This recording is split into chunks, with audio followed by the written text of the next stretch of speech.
Mr. Ayo set on his journey, and Kimi was behind him secretly. Ayo didn't realize that he was being followed. After a short while, Ayo arrived home. He used his key to open the door and walked inside his house. In the village of B, there is a popular market called B. In that market, there lived a man called Mr. Ayo, who was a meat seller at B Market. B was a peaceful community until Mr. Ayo arrived. Ayo was a man in his early 50s. He had no wife or children, so he lived alone. His house was a small, shabby building at the edge of the village, surrounded by overgrown bushes and a faint smell that always lingered in the air. A cracked lantern hung on the porch, adding to the eerie atmosphere. He sold the largest pieces of meat for the cheapest prices. Everyone in the village majorly bought from Mr. Ayo. He arrived at the market with bags of meat, and he sold all of them before the day ended. This made other meat sellers in the market very envious of him, and at the same time, they were surprised. They wondered where he could get such quality meat and sell it at such a cheap price. The strangest fact about Mr. Ayo was what he did with his money. Ayo made tons of bags of money from his meat sales, but he never ate good food or even wore clean or new clothes. With all the money he made, he still wore rags, as in rags for someone that made that kind of money. His fingernails were often caked with dirt, and his hair seemed perpetually unkempt.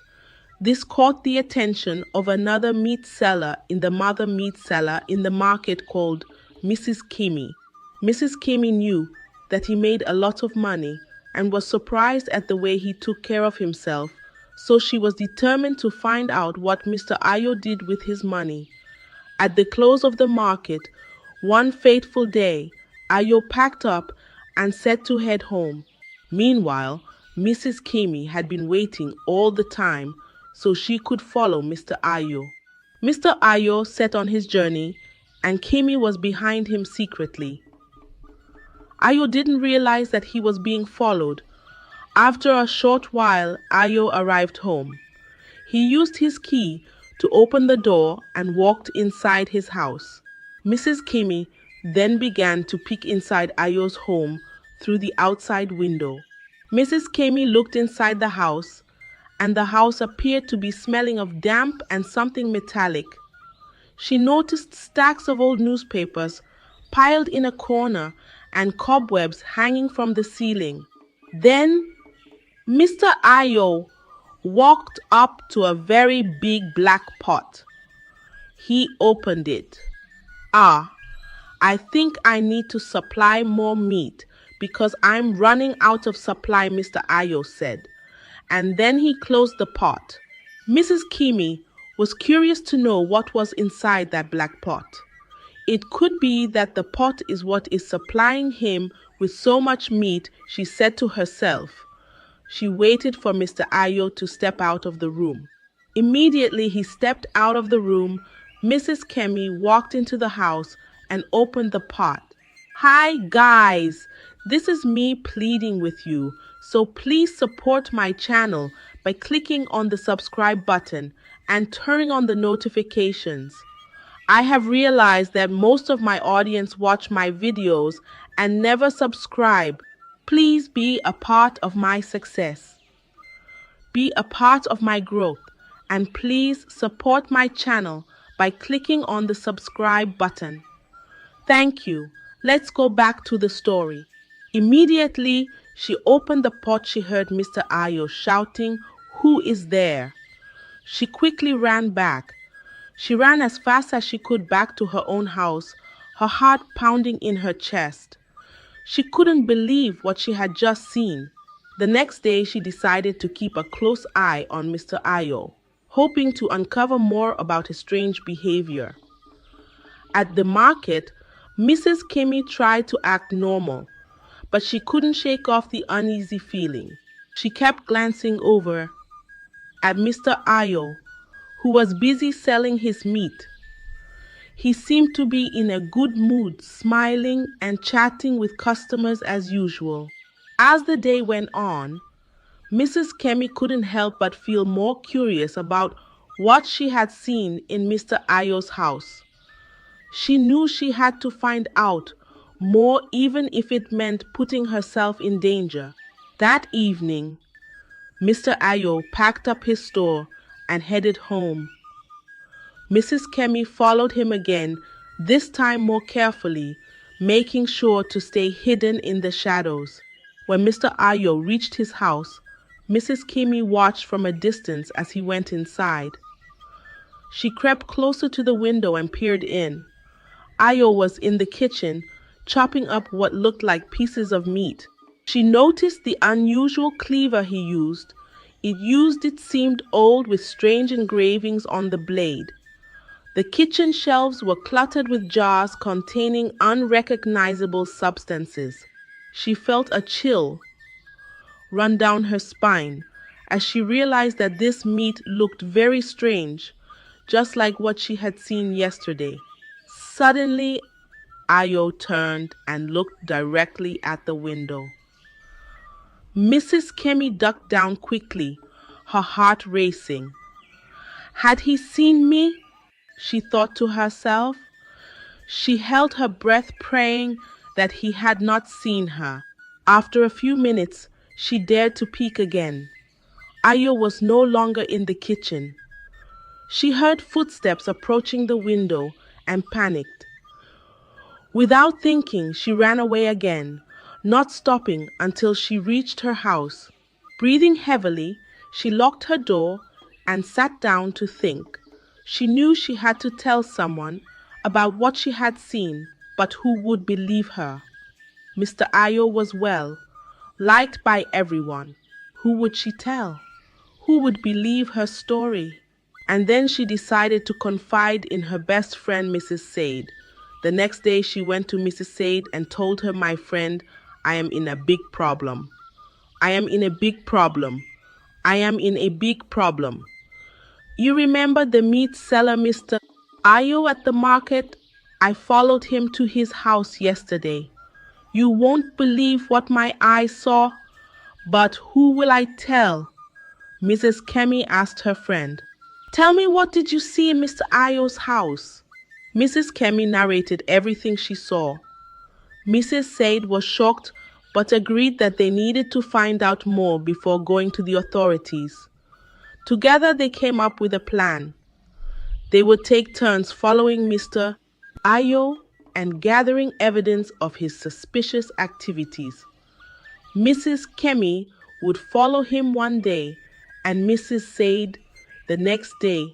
For the next few days, they followed Ayo closely. They noticed that he always went to a particular place at night, but they couldn't summon the courage to follow him that night. Each time, the faint sound of rustling leaves and an eerie silence would stop them. Occasionally, they spotted faint scratches on the path he took, as if something heavy had been dragged.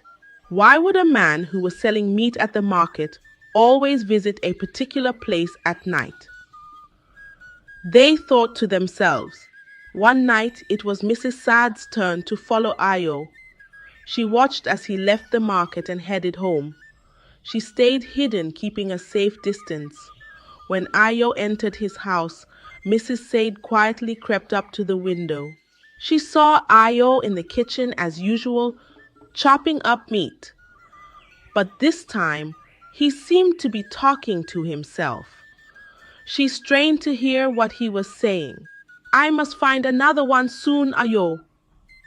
The supply is running low again." Mrs. Sade gasped. She quickly pulled out her phone and took a few pictures of Ayo with the meat. Then she hurried back to Mrs. Kemi to share what she had found. Mrs. Kemi and Mrs. Sade knew they needed more concrete evidence before they could go to the authorities. They decided to set a trap for Ayo. The next day, Mrs. Sade approached Ayo at the market. "Mr. Ayo, She said sweetly, "I've heard you have the best meat in town. I would like to place a special order for a large amount of meat for a big family party." Ayo smiled. "Of course, Mrs. Said. How much do you need?" Mrs. Said gave him an amount that she knew would require him to restock his supply. "Can you have it ready by tomorrow evening?" "Absolutely," Ayo replied. "I will make sure it's the best meat you've ever had." That evening, Mrs. Kami and Mrs. Said followed Ayo again. As they suspected, he left his house late at night carrying a large sack. They followed him to the outskirts of the village, where he disappeared into the woods. The moonlight illuminated the dense trees, making their pursuit even more nerve-wracking. They noticed deep ruts in the dirt, as though something heavy had been dragged repeatedly. They waited for what felt like hours. Finally, Ayo emerged from the woods, dragging the heavy sack behind him. He made his way back to his house, and the two women watched as he entered. They knew they had to act fast. They called the police and told them everything. The police were skeptical at first, but Mrs. Sage showed them the pictures she had taken and they agreed to investigate. The next day, the police arrived at Ayo's house with a warrant. They knocked on the door, but there was no answer. They broke down the door and entered, finding the house empty. They searched the house thoroughly and found big black pots. Inside, they discovered the chopped up remains of several bodies. The police were horrified and immediately called for backup. Meanwhile, Ayo was at the market selling his meat as usual. The police arrived and arrested him in front of everyone. The villagers were shocked and couldn't believe what they were seeing. Ayo was taken to the police station for questioning. At first, he denied everything, but the evidence against him was overwhelming. Eventually, he broke down and confessed to everything.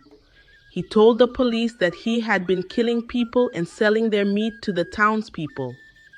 He claimed that he was a very rich man in his own village, and that the only way he could make money was by selling human meat.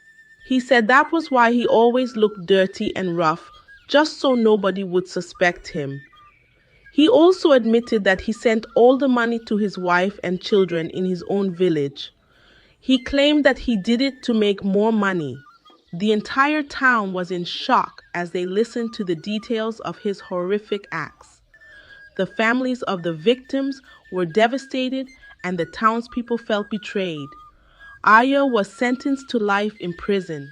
The people were relieved that Ayo was behind bars, but the horror of his crimes would haunt them for a long time. They vowed to be more vigilant in the future and to support each other in times of need. In the months following Ayo's arrest, the town slowly began to heal. Mrs. Kemi and Mrs. Said were hailed as heroes for their bravery in uncovering the truth. The village of B learned a valuable lesson about trust and vigilance. They realized that evil could sometimes hide behind a friendly face, and they vowed to always look out for one another. As for Ayo, he remained in prison, haunted by the ghost of his past and the weight of his crimes. He would never be able to undo the harm he had caused. The valuable lesson here is simple: trust should never be given lightly, and vigilance is a community's strongest shield. The courage of Mrs. Kemi and Mrs. Said shows us the power of standing up for what is right even in the face of danger. Always be aware of your surroundings and question anything that feels wrong. It could save lives. Thank you so much for watching my channel. Please remember to like, share, and subscribe for more stories and valuable life lessons.